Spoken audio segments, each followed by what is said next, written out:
Hi guys, this is David Villar and welcome to this fourth video on toxicants with mixed effects on the CNS. Here we're going to discuss ammoniated feed syndrome, feed-related ammonia poisoning, pyrethroids, and avocado. Now, ammoniated feed syndrome, also called Bunker's syndrome, named for the wily behavior exhibited by animals. The toxicant is 4-methyl-imidazole that is produced as a result of ammoniation of feeds in an attempt to increase the feed value or quality of forages. Those forages should have high levels of soluble sugars for the formation of the toxin. And some examples include sorghum, hybrid Sudan, alfalfa, wheat hay wrapped in black plastics.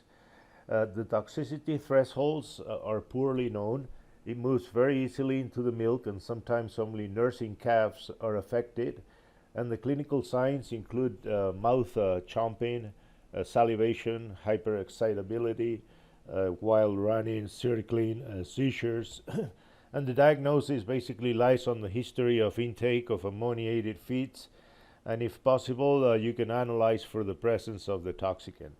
There is really no specific treatment. It's just symptomatic and supportive.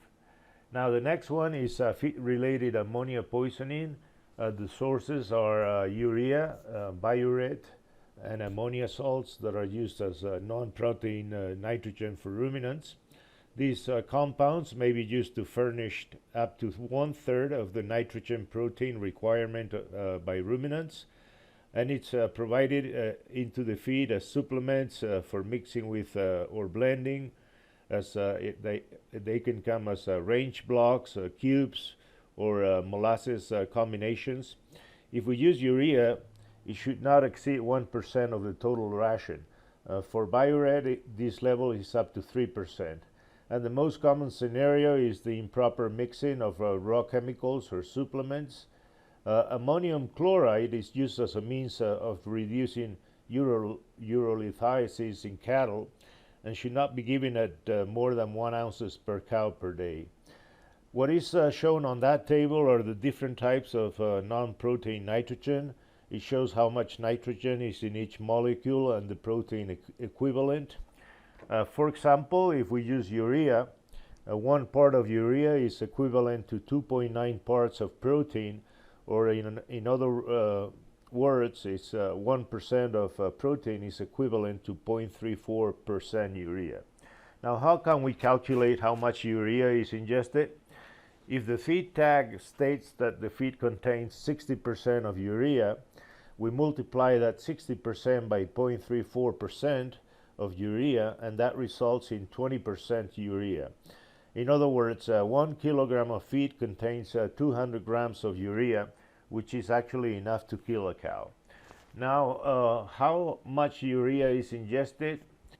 The way we can calculate this is by dividing by the weight of the animal, and if the total dosage is greater than 0.5 grams per kilogram, we can say the animal ingested a lethal dose.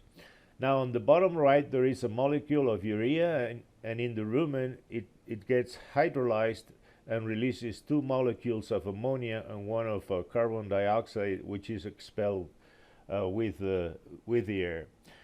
On this other graph, what we see is how much ammonia will be neutral and how much will be as ammonium ion, depending on the pH of the rumen. If the rumen pH is less than 6, the major fraction of the nitrogen released from urea will be as charged ammonium ion, which is highly soluble and poorly absorbed. At a pH of 9, the ratio between ammonia and the ammonium ion is equal to 1, and at that point large amounts of ammonia are going to be available for absorption. When the rumen microflora are overwhelmed by excess ammonia produced during the hydrolysis, the ammonia takes on protons or hydrogen ions and forms ammonium ion, and this increases the pH. As the pH rises, there are fewer hydrogen ions available, and the production of ammonium ion is no longer formed, and the concentration of the uncharged ammonia builds up rapidly, And at this time, the clinical signs will become apparent. The ammonia, which is absorbed from the rumen, goes to the liver and is going to overwhelm the capacity to convert it to urea. And when it penetrates into the CNS, it blocks the Krebs cycle, interfering with the production of energy in the brain. Now, with regards to the clinical signs, they could happen just within 10 minutes up to 2 hours following the ingestion of excess urea or other non-protein nitrogen sources. And the animal is going to exhibit CNS like frothy salivation, depression, hyper irritability, grinding of teeth, abdominal pain, increased defecation and polyuria, tremors, incoordination. They can also bloat, and usually the terminal signs are going to be convulsions. The clinical course is usually less than 4 hours, and the diagnosis can be done by measuring either blood, serum, or ocular fluid for ammonia, or we can also use the ruminal fluid for ammonia. Remember that the ocular fluid is protected from autolysis when the animal dies and reflects well what was on the serum at the time of death. Now, there is no need to say that samples should be frozen if the test cannot be done within 1 hour, because autolysis and proteolysis of the rumen contents will raise the ammonia and may give you a false positive interpretation. Now, another easy analysis is doing a rumen pH. If the normal pH is between 6 and 7, with urea poisoning it will be high, around 8 to 9. And that can also help us to differentiate urea from carbohydrate engorgement, also called acute grain overload, in which case the pH is at the opposite extreme and it tends to be lower than 5. The treatment is effective only if it is initiated early in the course of the toxicosis, at least within 20 to 30 minutes after the appearance of clinical signs. If the animal is already recumbent, they almost never respond to therapy. The best treatment is giving 5 to 10 gallons of cold water and 1 gallon of vinegar, which, as you know, is 5% acetic acid. You may give this with a stomach tube, and the idea of the cold water is to lower the temperature of the rumen and therefore the rate of the urease reaction. The vinegar reduces the rumen pH and converts the ammonia to the relatively innocuous ammonium ions. If we do this early in the course of the syndrome, the rumen usually returns to normal within 48 hours. And usually you don't need to treat twice. Once is usually enough. Obviously, if bloat occurs, it should be relieved immediately. Now, the next topic is pyrethrin and pyrethroids. Pyrethrin are the natural insecticides produced by certain exotic plants like the chrysanthemums, and the pyrethroids are synthetic. They are present in numerous formulations, including aerosols, sprays, dust, ear tags, dips, shampoos, and flea control products constitute the primary source of exposure in small animals. With regards to their toxicokinetics, they are very rapidly hydrolyzed in the GI tract, which results in very low oral toxicity. They are also rapidly metabolized by the liver microsomes, and those metabolites are not toxic, and therefore you don't have to worry about residues either. And this metabolism by the liver can be slowed down if the pyrethrin is combined with synergists like piperonyl butoxide, which prolongs the half-life of the intact active form of the insecticide. The toxicity varies with the specific compound and the route of exposure. On this table we see the LD50s of different pyrethrins in the rat. In general, most of them have very low toxicity by oral route, but they may vary a lot, as we can see here, depending on which pyrethroid we are dealing with. And the rat is actually not a very good animal to extrapolate to other species. Now, the way they work is by opening the sodium ion voltage gated channels, doing actually the opposite of local anesthetics. These changes results in repetitive nerve discharges or impulses, and most cases of poisonings take place in cats, but as we will see, some pyrethroids are also toxic for dogs. And fish are really extremely sensitive, probably if it gets into the water. Now, the clinical signs in cats include increased sensitivity to stimuli, fine muscle tremors of the whole body, and they can display clonic seizures and paresthesias of the skin. The clinical signs generally develop within hours of the exposure, but it could be delayed by prolonged exposure from a topical application. And remember that cats groom themselves. As you can imagine, the diagnosis is based upon the history of a potentially toxic level of exposure and the development of signs that are compatible.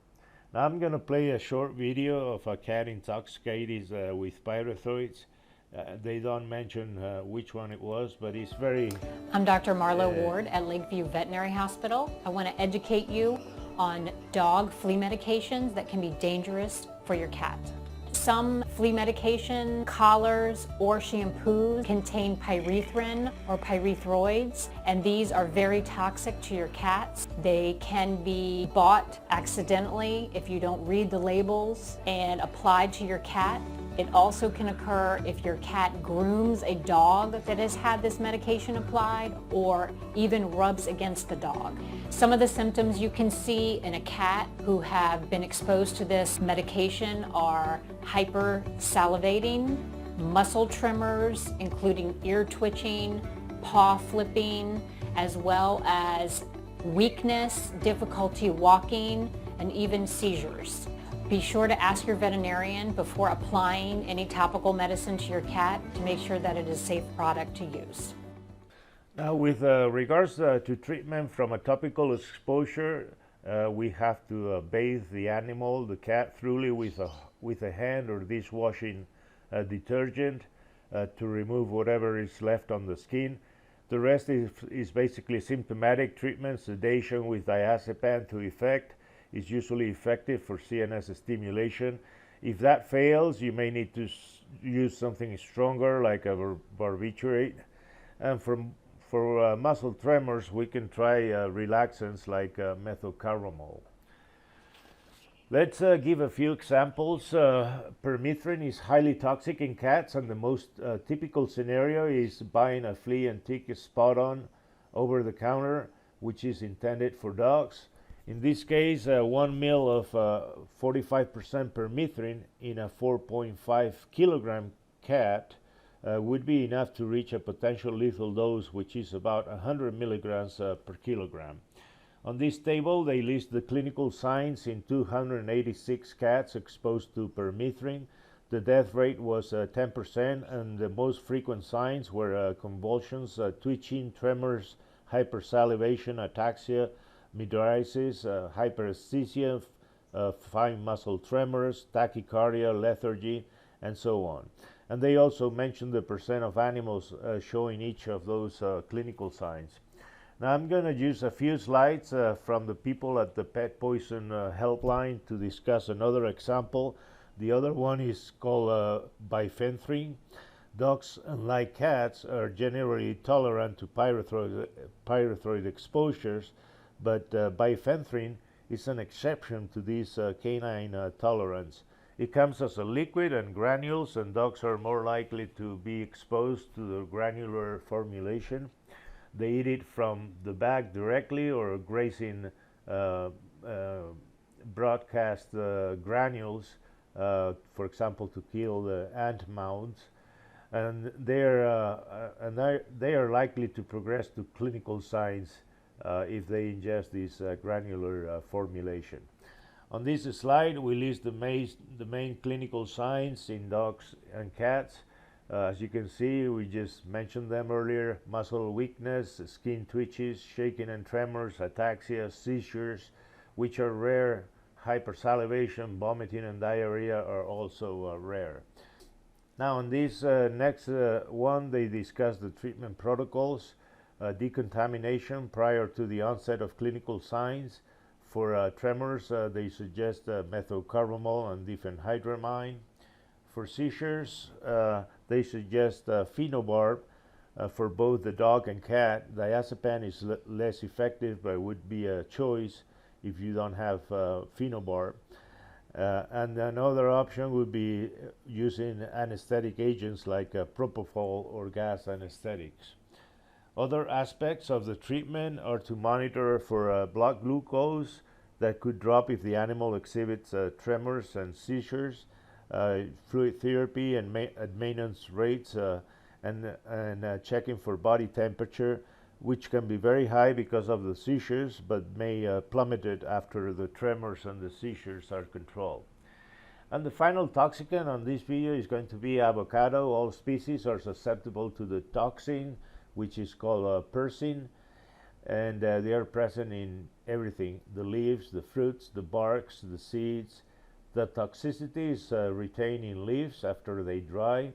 And there are many varieties of avocados, and not all of them are equally toxic. Some strains actually produce death in rabbits, and there were others that produce no clinical signs whatsoever. The signs in ruminants include a non-infectious mastitis with elevation of somatic cell counts, and that results in decreased milk production or complete agalactia. They also develop subcutaneous edema in the neck and brisket, and acute death from cardiac failure.